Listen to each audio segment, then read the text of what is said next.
بسم اللہ الرحمن الرحیم۔ اللہ نے اپنے خاص بندوں کی باتیں انسانوں کے نزدیک اس لیے واضح کی تاکہ ہر دور میں انسان ان واقعات سے سبق حاصل کر سکے۔ تو ویسے ہی ایک عظیم نبی جس کو 40 دن تک مچھلی نے اپنے پیٹ میں قید رکھا، ان کے واقعے کو بھی اللہ نے ہدایت رکھا ہے۔ آپ کے والد کا نام حضرت مدہ تھا۔ آپ حضرت ابراہیم علیہ السلام کی نسل میں سے تھے۔ آپ کو اللہ نے حکم دیا کہ اے یونس، جاؤ نینوہ جاؤ، وہاں کے لوگوں کی اصلاح کرو، وہ آپس میں لڑتے ہیں، جھگڑتے ہیں، ان کو جا کے محبت اور امن سکھاؤ۔ تو بس اللہ کے نبی یونس علیہ السلام نینوہ گئے، جو عراق کے شمال میں واقع ہے۔ تو وہاں آپ اپنے مبارک قدم لیے آپ پہنچے۔ آپ مسلسل وہاں اللہ کا دین لوگوں کو سمجھاتے رہے، یہ بتاتے رہے کہ آپس میں لڑنا، جھگڑنا، نفرت کرنا اللہ کو پسند نہیں، لیکن افسوس وہاں کے لوگ آپ کی توہین کرتے رہے، آپ کے اس پیغام حق کو مذاق سمجھتے رہے۔ سالہ سال اللہ کے نبی تبلیغ کرنے کے بعد بالآخر آپ علیہ السلام نے یہ فرمایا، ان قریب تم پہ اللہ کا عذاب آئے گا، اور غصے میں اس بستی کو چھوڑ کر چلے گئے، اور دل ہی دل میں سوچتے رہے کہ یہ قوم سدھرنے والوں میں سے نہیں ہے۔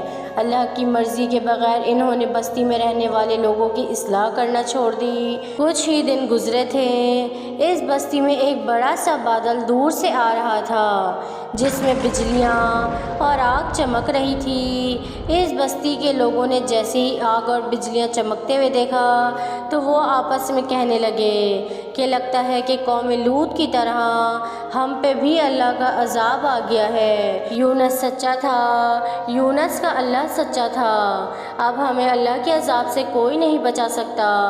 اتنی دیر میں کسی نے کہا کہ آؤ بیٹھ کے اللہ سے معافی مانگتے ہیں۔ اس گاؤں کے تمام لوگ زمین پہ بیٹھ کے اللہ سے معافی مانگنے لگے، اپنے گناہوں کو قبول کرنے لگے، یہاں تک کہ 3 دن گزر گئے۔ بے شک اللہ بار بار معاف کرنے والا ہے۔ اور یوں وہ آگ برسانے والا بادل واپس چلا گیا، اور پھر وہ لوگ بس اللہ کے نبی کے منتظر ہو گئے کہ اللہ کرے یونس علیہ السلام واپس آ جائیں، ہمیں اللہ کا دین سمجھائیں، ہمیں محبت و امن اور سلامتی کا پیغام دیں۔ اور وہاں حضرت یونس علیہ السلام کشتی میں سوار ہو کر دور جا ہی رہے تھے، یہ سوچ کے کہ واپس کبھی اس گاؤں میں نہیں پلٹوں گا۔ اتنی دیر میں سمندر کا طوفان کشتی کو ڈبونے لگا۔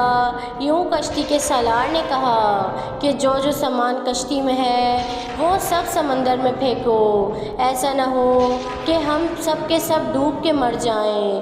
کشتی کا سارا سامان پھینک دیا گیا، لیکن کشتی نہیں سنبھلی۔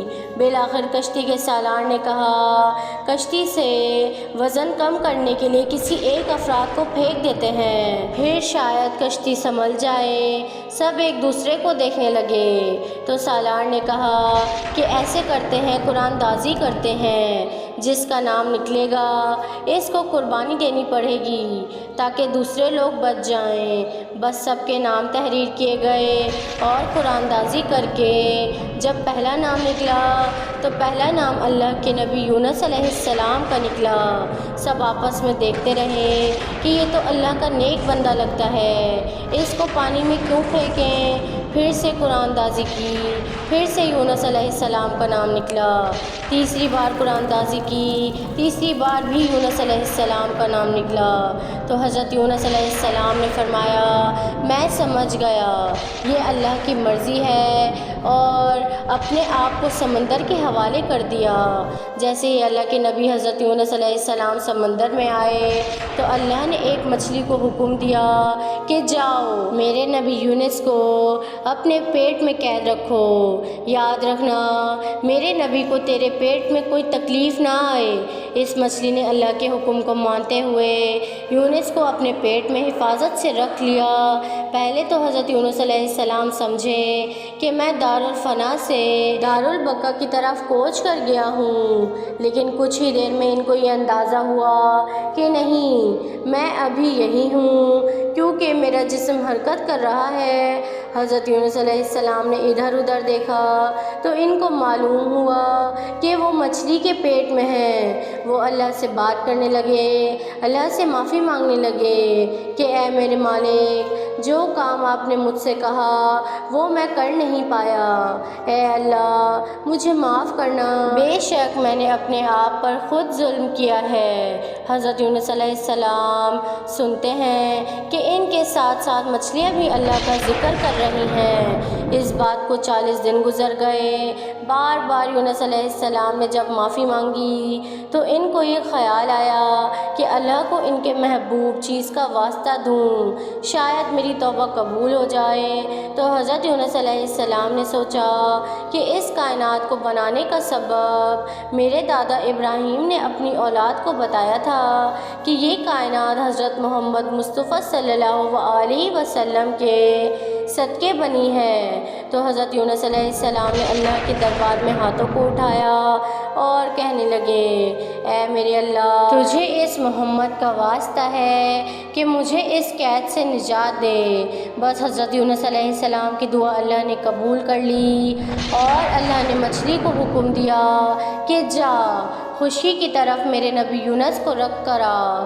تو اس مچھلی نے اللہ کے اس حکم کو تسلیم کیا اور خشکی کی طرف جانے لگی، اور اللہ کے نبی یونس علیہ السلام کو اگل کر خشکی کی طرف رکھ دیا۔ اس وقت کافی ایام مچھلی کے پیٹ میں رہنے کی وجہ سے حضرت یونس علیہ السلام کا پورا جسم سوکھ چکا تھا اور دھوپ لگنے کی وجہ سے ان کا جسم جل رہا تھا۔ آپ اللہ سے معافی مانگنے لگے کہ اے میرے اللہ، تو نے مجھے اس قید سے تو نجات دے دی، لیکن اے میرے اللہ میری حفاظت کرنا کہ میں تیری اس قوم کے پاس جا کر لوگوں کی اصلاح کر سکوں۔ اللہ نے زمین کو حکم دیا کہ ایک پھلدار درخت حضرت یونس علیہ السلام کا سایہ کریں۔ پھلوں نے حضرت یونس علیہ السلام کو غذا پیش کری اور یوں یونس علیہ السلام اس درخت کے سائے میں بیٹھنے لگے اور صحت یاب ہونے لگے، اور پھر آپ اسی گاؤں واپس چلے گئے جہاں جانے کے لیے اللہ نے حکم دیا تھا۔ امام علی علیہ السلام نے فرمایا، یونس علیہ السلام کے واقعے میں اللہ نے سبق رکھا ہے۔ اللہ نے ہر خلقت کو کسی نہ کسی کام کے لیے منتخب کیا ہے، جیسے سورج روشنی دینے کے لیے اور گرمی دینے کے لیے، چاند سکون اور راحت کے لیے، زمین کو اناج اگانے کے لیے، ہواؤں کو زندگی کے لیے، ویسے ہی اللہ نے اپنے خاص بندوں کو اس لیے منتخب کیا تاکہ وہ ہر دور میں اللہ کے بندوں کی اصلاح کریں۔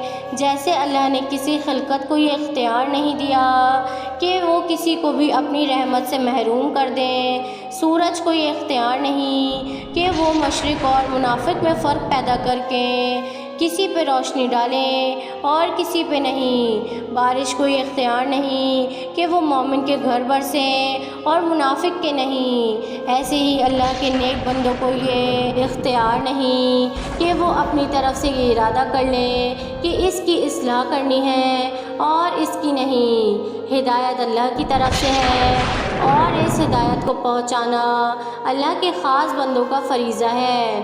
کون اللہ کے کتنے قریب ہے اس کا فیصلہ صرف اللہ ہی کرے گا۔ کون دوزخ میں جائے گا اور کون جنت میں جائے گا اس کا فیصلہ صرف اللہ کرے گا۔ پیغام دینے والے، تبلیغ دین کرنے والے ایک مزدور کی طرح صرف اپنا کام انجام دیتے رہیں، ورنہ ان کا انجام بھی ویسے ہی ہوگا جیسے اللہ نے اپنے نبی حضرت یونس علیہ السلام کا کیا تھا۔